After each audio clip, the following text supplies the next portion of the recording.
नमस्कार विद्यार्थी मित्रांनो. तर टेट परीक्षेमधील आजचा आपण पुढचं लेक्चर बघतोय ते म्हणजे simple interest and compound interest. तर हा आपला QR कोड स्कॅन करून तुम्ही कोर्स जॉईन करू शकता. टेटसाठी नोटिफिकेशन आलेलं आहे. रोज फक्त माझं लेक्चर्स बघा, तुम्हाला स्कोर चांगला येईल याची खात्री आहे मला. ठीक आहे. आणि हे छोटे छोटेच टाकतो लेक्चर, मोठे लेक्चर कोर्समध्ये आहेत. ठीक आहे. तुम्हाला सांगितलेलं आहे की कोर्समध्ये आपलं पहिल्यांदा कन्सेप्च्युअल लेक्चर, नंतर MPSCची PYQ लेक्चर, नंतर टेटची PYQ लेक्चर आणि सगळ्याचे PDF वगैरे आहेत. सध्या याची फी 999 एवढीच मी ठेवलेली आहे 6 महिन्यांसाठी. ठीक आहे. तर बघा, सिंपल आणि कंपाऊंड इंटरेस्ट काय सांगितलेलं. सिंपल इंटरेस्ट काय असतो? Interest is equal to PRT upon 100. I म्हणजे इंटरेस्ट म्हणजेच व्याज, P म्हणजे मुद्दल प्रिन्सिपल, ठीक आहे. R म्हणजे rate of interest per year आणि T म्हणजे टाइम. अशा पद्धतीने असतं. कंपाऊंड इंटरेस्टचा हा जो फॉर्म्युला आहे, A is equal to P into bracket 1 plus R by 100 raise to T. तर हा फॉर्म्युला आपण वापरत नाही जास्त, क्वचित, म्हणजे नाहीच शक्यतो वापरत आपण. याची वेगळी मेथड मी शिकवलेली आहे, त्या पद्धतीने आपण सगळे इथून पुढचे प्रश्न बघायचे. 3.1/8 या व्याजदराने रेट किती आहे? रेट किती आहे? 3.1/8 म्हणजे 8 त्रिक 24 आणि 25/8 रेट आहे. ठीक आहे. 25/8 या दराने एका रकमेवरील सरळ व्याज मुद्दलेच्या 3/8 होण्यासाठी, सरळ व्याज किती होणार आहे? मुद्दलेच्या 3/8. याचा अर्थ आहे मुद्दल डिनॉमिनेटर पकडा ना. हे आपण रेशो मध्ये पण शिकलोय, पर्सेंटेज मध्ये शिकलोय. डिनॉमिनेटर नेहमी सुरुवातीची गोष्ट पकडायची. 8 पकडा मुद्दल, म्हणजे P तुमचं 8 पकडा, रेट ऑफ इंटरेस्ट 3, इंटरेस्ट तुमचं 3 पकडा, वरचं जे येतं ते किती वर्ष लागतील म्हटलंय. झालं. मग I is equal to PRT upon 100. I किती आहे आपला? आय आहे आपला 3. प्रिन्सिपल किती आहे? 8. रेट ऑफ इंटरेस्ट किती आहे? 25/8. आणि हे डायरेक्ट एवढंच पकडायचं आपण. आणि हे किती आहे आपलं? टाइम आपल्याला काढायचा आहे इंटू टी. ठीक आहे. अशा पद्धतीने तुम्हाला करायचं आहे. तर किती येणार? हे भागिले 100. तर किती येणार? हे 8 ला 8 कॅन्सल, 25 एके 25, 25 चौक 100 आणि 4 त्रिकोण 12. तर टी बरोबर काय आलं माझं? 12 वर्षे. Option number C. कळालं? एकदम सिंपल आहे. 3% प्रतिवर्ष दराने, म्हणजे रेट ऑफ इंटरेस्ट काय झाला? 3. 6 महिन्यानंतर म्हणजे टाइम पिरियड काय झाला? 6 मंथ, म्हणजे 6/12 इज इक्वल टू 1/2. 72 एवढे सरळ व्याज. व्याज किती मिळतंय? 72. ओके. परत I is equal to PRT upon 100. I किती मिळालं? 72. पी किती आहे आपलं? पी तर काढायचं आहे, मुद्दल काय असेल? आर किती आहे? 3 आहे आणि टाइम किती आहे? 1/2 अपॉन 100. किती येणार हे आता? 7200 तिकडं आणि हे 3 वरचं खाली आलं आणि हे 2 खालचं वर गेलं, इज इक्वल टू पी. तर 24 दुनी 48, 24 त्रिक 72. 2400 गुणिले 2 4800. पी किती आला आपला? 4800. बस पुट करायचं व्हॅल्यू, बाकी काही करायचं नाहीये. एका रकमेवरील सरळ व्याज हे मुद्दलेच्या 1/25 आहे. सरळ व्याज मुद्दलेच्या 1/25 म्हणजे मुद्दल आपण पकडा ना 25 आणि व्याज पकडा तुम्ही 1. वर्षाची संख्या ही प्रतिवर्ष व्याजाची टक्केवारी, म्हणजे आर आणि टी सेम आहे म्हटलंय. परत I is equal to PRT upon 100. I किती आहे आपला? 1. पी किती आहे? 25 आणि आर आणि टी सेम आहेत, तर दोन्हीला आर आर पकडू आपण. R into R, R square upon 100. तर किती होणार आहे? 100 भागिले 25 is equal to R square, म्हणजे जे 25 चौक 100. 4 बरोबर आर स्क्वेअर झालं. तर आर बरोबर काय झालं रे? ह्याचं वर्गमूळ घेतलं, याचं पण वर्गमूळ घ्या. आर बरोबर आलं आपलं 2.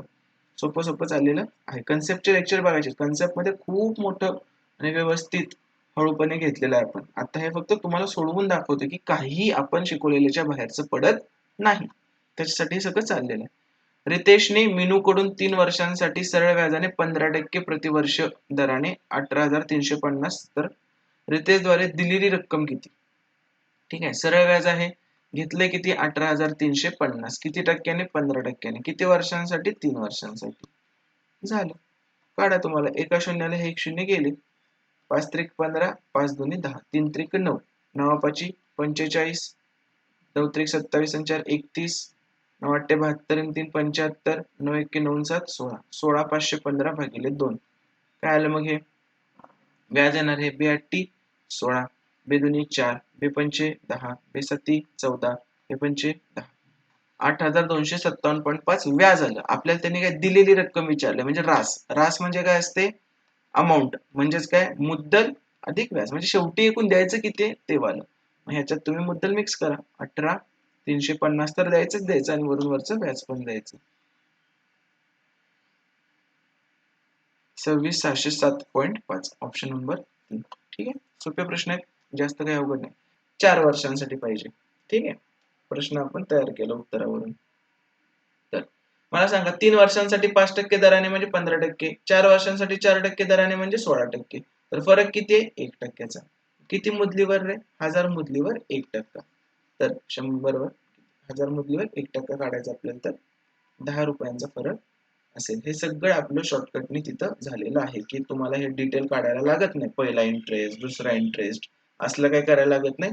तुम्ही आरटी एकत्र घेऊ शकता. याच्यासाठी तुम्ही आधी कन्सेप्टचे लेक्चर्स बघा सगळे, त्याच्यानंतर ह्याच्यावर जम्प करा. डायरेक्ट पीवायक्यूज फक्त मला येतंय का नाही बघायचं, असं करायचं नाहीये. प्रभाकरने बँकेमध्ये ₹5,000 जमा केले. बँकेने 12% प्रतिवर्ष दराने सरळ व्याज दिले. 5 वर्षानंतर त्याला मिळणारी एकूण रक्कम काय असेल? 5,000 जमा केले, बरोबर.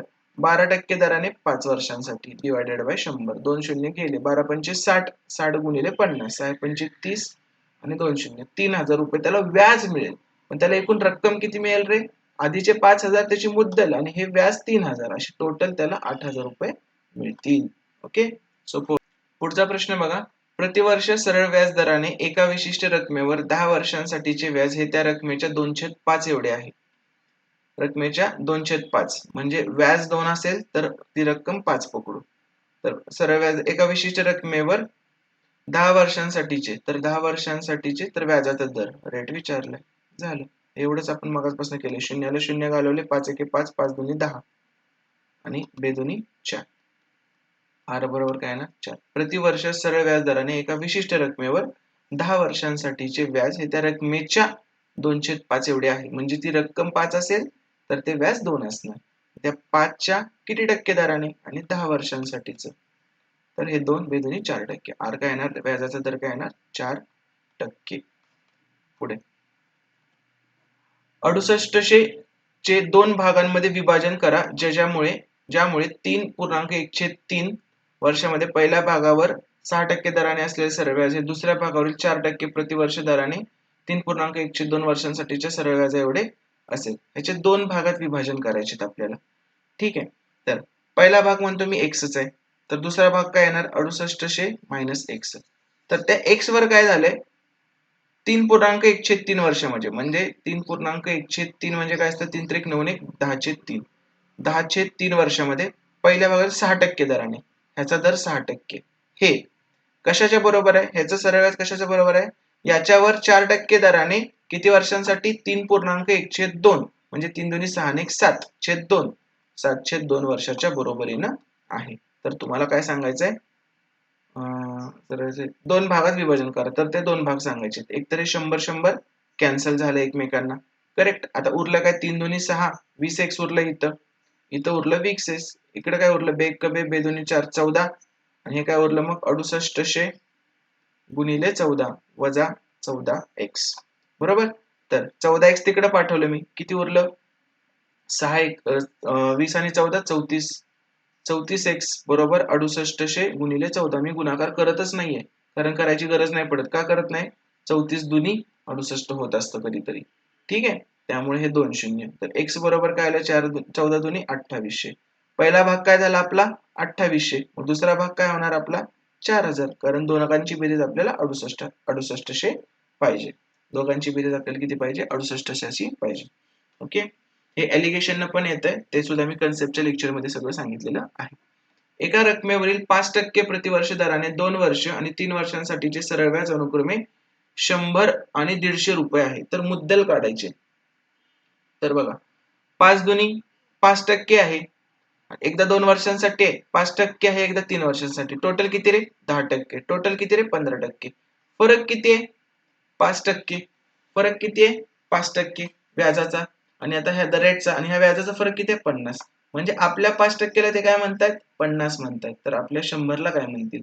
5 10 50, 100 गुणिले 10,000. ही झाली माझी मेथड. हे असं सगळं सोप्या पद्धतीने तुम्हाला येणार आहे. फक्त तुम्ही कन्सेप्टचे लेक्चर नीट बघा. काय सांगितलेलं मी कन्सेप्टच्या लेक्चर मध्ये? I is equal to PRT असते. PRT upon 100. तर आरटी नेहमी सोबत घ्या, खूप सोपं पडेल तुम्हाला म्हणलेलं, फॉर्म्युला वापरायला लागणार नाही आरटी सोबत घेतलं तर. हे आरटी सोबत घेऊनच आपण उत्तर काढतो याचं सगळं. ठीक आहे. बघा YouTube वरील शेवटचं एक्झाम्पल बघू आपण आता हे. 350 रुपयांवरील 7% प्रतिवर्ष दराने सरळ व्याज किती वर्षांमध्ये 49 होईल? परत साधा प्रश्न आहे. 49 पाहिजे सरळ व्याज, 350 रुपये आहेत, 60% दराने चाललेत आणि हे पाहिजे तुम्हाला टाइम पाहिजे. तर झालं, हे शून्याला शून्य गेले, 5 7 35, 5 दुनी 10, 7 7 49 ला हे 49 गेले, उरले किती 2. तर टी बरोबर काय येणार आहे 2 वर्षे. टी बरोबर काय येणार 2 वर्षे. ठीक आहे. युट्यूबच्या लेक्चरमध्ये आपण इथेच थांबतोय. पुढचं लेक्चर आपण कोर्समध्ये कंटिन्यू करू. थँक्यू.